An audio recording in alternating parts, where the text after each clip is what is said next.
If you're gearing up for the IELTS speaking test, you probably know that feeling, that knot in your stomach. But what if I told you there's a simple, proven blueprint that can turn that stress into pure confidence? Well, today, we're going to break down that exact strategy, step by step. First things first, if the thought of this test makes you anxious, trust me, you are so not alone. It's probably one of the most common feelings out there. But here's the good news. A lot of that anxiety just comes from not having a clear plan. And that's exactly what we're going to fix right now. So here's our roadmap. We'll kick things off with the number one rule, the core principle that everything else is built on. Then we'll get into how you actually say things, your delivery. After that, we'll dive into some really smart preparation strategies. And finally, we'll wrap up with the mindset you need to absolutely nail it. Let's jump right in. Our first section is all about the absolute foundation of your success. It's a simple idea, but honestly, it's the most powerful tool you've got, building a daily habit.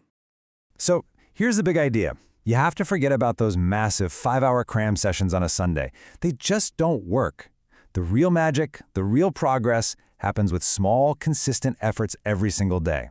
You know, it's kind of like building a muscle. You do it with regular workouts, not one huge lift once a month.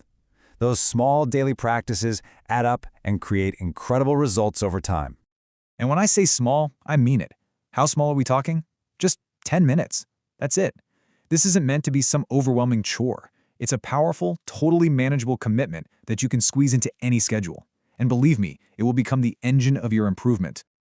Okay, so here's exactly how this 10-minute rule works. First, you practice for 10 minutes every single day. Second, and this is super important, you take 0 breaks. Not on weekends, not on holidays. That consistency is what builds serious momentum. And third, you keep a notebook. Write down your answers, make notes on your mistakes. This notebook basically becomes your own personal coach, letting you see exactly how much you're improving week after week. Okay, so we've nailed down the what, that daily practice habit. Now, let's get into the how. Section 2 is all about mastering your delivery, so you sound natural and, more importantly, confident.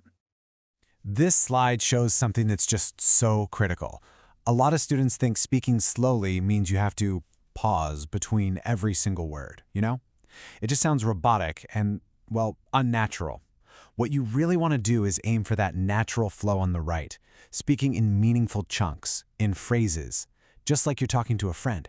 That's what creates a smooth, confident rhythm. Here's a quick little checklist for you. First, practice speaking loudly. It really helps build confidence and make sure the examiner can hear you clearly. Second, speak slowly enough that your pronunciation doesn't get jumbled. Third, a simple smile.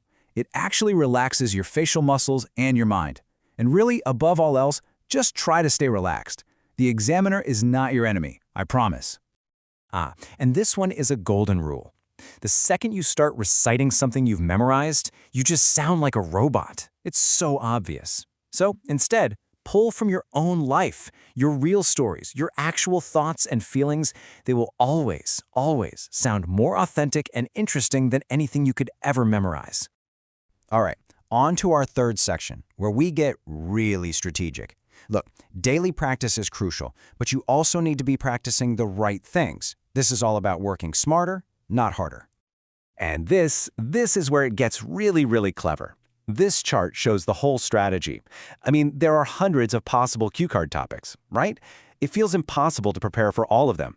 But here's the secret. Over 90% of those topics fall into just 7 core categories. If you get really good at talking about these 7 areas, you're pretty much ready for anything they can ask you. So what are these 7 magic categories? Well, they are describing a person, a place, an event, a skill you have, a piece of technology, an activity you enjoy, and then there's a general others category for everything else. Focus your 10-minute practice sessions on these, and you'll be using your time so efficiently. And here's how you can actually structure your answers for these. For a person, you can just follow this template. Talk about who they are, how you know them, what they look like, and why you admire them. Simple. For a place, you could describe where it is, what it looks like, and maybe most importantly, how you felt when you were there. Having simple structures like this in your back pocket means you'll never get stuck. One last point on prep. You can't create good output without having good input first. It just makes sense, right? To get good at building your own strong answers, you've got to study some high-quality sample answers first. See how they're built, what kind of language they use, and then use that as a model to create your own unique responses. We're on the home stretch. We've gone over the habits, the delivery, and the strategy. Now let's talk about the mental game, your mindset, and some of the really common pitfalls you need to avoid. These are the 3 big mental traps that so many people fall into. First, being terrified of making grammar mistakes. Don't let that paralyze you. Communication is way more important than perfect grammar. Second, trying to learn 50 new vocabulary words a day. It just doesn't work. Focus on using simpler words well. And finally, please stop comparing your progress to other people. Your journey is your own. Just focus on being a little better than you were yesterday. And this right here is probably the most important thing to remember from this whole discussion. Look, I can give you the blueprint, but I can't do the work for you. Speaking is a practical skill, like riding a bike. It only gets better when you actually do it, when you actively practice every single day. You are the one in the driver's seat.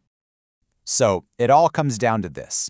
You've got the plan now. The only thing standing between you and your goal is taking that first step. So I'm going to leave you with this question. What's the first 10-minute habit you're going to start tomorrow? The one your future self will thank you for?